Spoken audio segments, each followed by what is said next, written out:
କେବେ ଭାବିଛନ୍ତି ଯଦି ଜୀବନଟାକୁ ସମ୍ପୂର୍ଣ୍ଣ ଭାବରେ ବଦଳେଇ ଦେବାକୁ କେବଳ 5ଟି ଛୋଟ ଛୋଟ ଅଭ୍ୟାସ ଦରକାର ହୁଅନ୍ତା? ଆଜି ଆମେ ଜଣେ ସନ୍ନ୍ୟାସୀଙ୍କଠାରୁ ମିଳିଥିବା ସେହି 5ଟି ଶକ୍ତିଶାଳୀ ଅଭ୍ୟାସ ବିଷୟରେ ଜାଣିବା, ଯାହା ପ୍ରକୃତରେ ଏକ ବଡ଼ ପରିବର୍ତ୍ତନ ଆଣିପାରିବ। ତେବେ ଚାଲନ୍ତୁ ଆରମ୍ଭ କରିବା। ଆମେ ସମସ୍ତେ ଦେଖିଛେ ନା, କିଛି ଲୋକ କେମିତି ବଡ଼ ବଡ଼ କାମ କରିପକାନ୍ତି। ମନକୁ ଆସେ, ଏମାନେ କ'ଣ ଅଲଗା? ଏହା କ'ଣ ଖାଲି ଭାଗ୍ୟର ଖେଳ, ନା ଏହା ପଛରେ ଆଉ କିଛି ଗଭୀର କଥା ଲୁଚି ରହିଛି? ଆଉ ସତ କଥା କ'ଣ ଜାଣନ୍ତି? ଉତ୍ତରଟା ଭାରି ସରଳ। ଏହା କୌଣସି ଯାଦୁ ନୁହେଁ। ସେମାନଙ୍କ ସଫଳତାର ରହସ୍ୟ ହେଉଛି ଛୋଟ ଛୋଟ ଭଲ ଅଭ୍ୟାସ, ଯାହାକୁ ସେମାନେ ପ୍ରତିଦିନ ବିନା ବ୍ୟତିକ୍ରମରେ କରିଚାଲନ୍ତି। ଏହା ହେଉଛି ନିରନ୍ତର ପ୍ରୟାସର ଫଳ। ତେବେ ଚାଲନ୍ତୁ ଏହି ରହସ୍ୟକୁ ଟିକେ ଗଭୀର ଭାବରେ ବୁଝିବା। ପ୍ରଥମେ ଦେଖିବା ସଫଳତା ପାଇଁ ଏହି ଅଭ୍ୟାସର ଶକ୍ତି ପ୍ରକୃତିରେ କେତେ ଗୁରୁତ୍ୱପୂର୍ଣ୍ଣ ଅଟେ। ଗୋଟିଏ କଥା ଅଛି, ଆମେ ଯାହା ବାରମ୍ବାର କରୁ ସେଇଟା ହିଁ ଆମର ପରିଚୟ ପାଲଟିଯାଏ। ଆମର ପ୍ରତିଦିନର ଛୋଟ ଛୋଟ କାମ, ଆମ ଚିନ୍ତାଧାରା, ଏସବୁ ମିଶି ହିଁ ତ ଆମକୁ ତିଆରି କରେ। ତେଣୁ ଆମର ଅଭ୍ୟାସ ହିଁ ସବୁକିଛି। ତେବେ ଆସନ୍ତୁ ସେହି 5ଟି ଜୀବନ ବଦଳାଇ ଦେବା ଭଳି ଅଭ୍ୟାସ ବିଷୟରେ ଜାଣିବା। ଏହି ଶିକ୍ଷା ଆସିଛି ଜଣେ ସନ୍ନ୍ୟାସୀଙ୍କ ଦୈନନ୍ଦିନ ଜୀବନରୁ। ଚାଲନ୍ତୁ ଆବିଷ୍କାର କରିବା। ପ୍ରଥମ ଅଭ୍ୟାସଟି ହେଉଛି ମର୍ଣ୍ଣିଂ ଗ୍ରାଟିଚ୍ୟୁଡ୍ ବା ସକାଳର କୃତଜ୍ଞତା। ଦେଖିବାକୁ ଗଲେ ଏହା ବହୁତ ସରଳ ଲାଗିପାରେ, କିନ୍ତୁ ଏହାର ଶକ୍ତି ବହୁତ ଅଧିକ।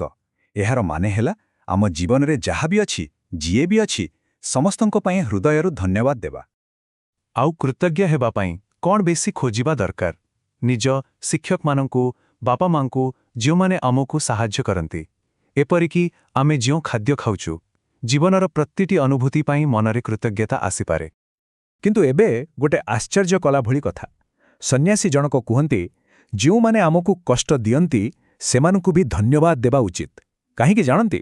କାରଣ ସେମାନେ ହିଁ ଆମକୁ ଧୈର୍ଯ୍ୟ ଶିଖାନ୍ତି, ଆମ ମାନସିକ ଶକ୍ତିକୁ ବଢ଼ାନ୍ତି। ଦ୍ୱିତୀୟ ଅଭ୍ୟାସଟି ହେଉଛି ସକାଳର ଧ୍ୟାନ।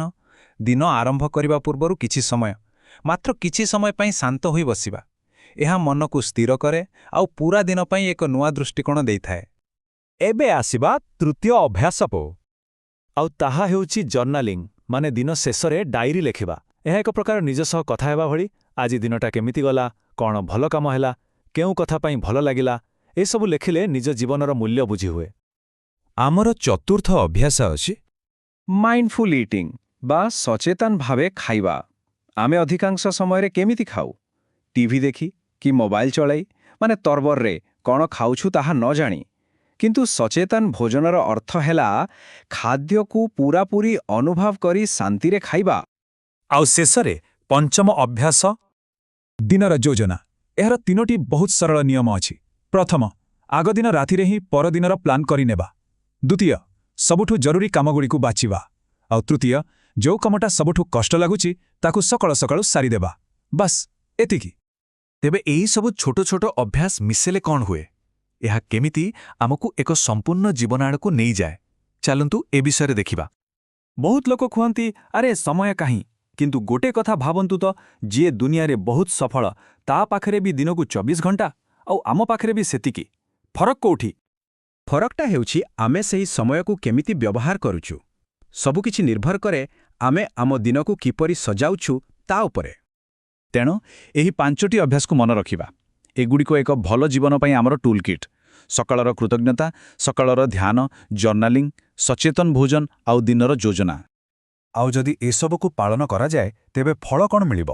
ଜୀବନଟା ବହୁତ ହାଲୁକା ଲାଗିବ, ଅଧିକ ଖୁସି ଆସିବ ଆଉ ଏକ ପୂର୍ଣ୍ଣତର ଅନୁଭବ ହେବ। ତେବେ ଶେଷରେ ଗୋଟିଏ ପ୍ରଶ୍ନ, ଏହି 5ଟି ଅଭ୍ୟାସ ଭିତରୁ କେଉଁ ଗୋଟିଏ ଛୋଟ ଅଭ୍ୟାସ ଆଜିଠାରୁ ଆରମ୍ଭ କଲେ ଜୀବନରେ ଏକ ବଡ଼ ପରିବର୍ତ୍ତନ ଆସିପାରିବ?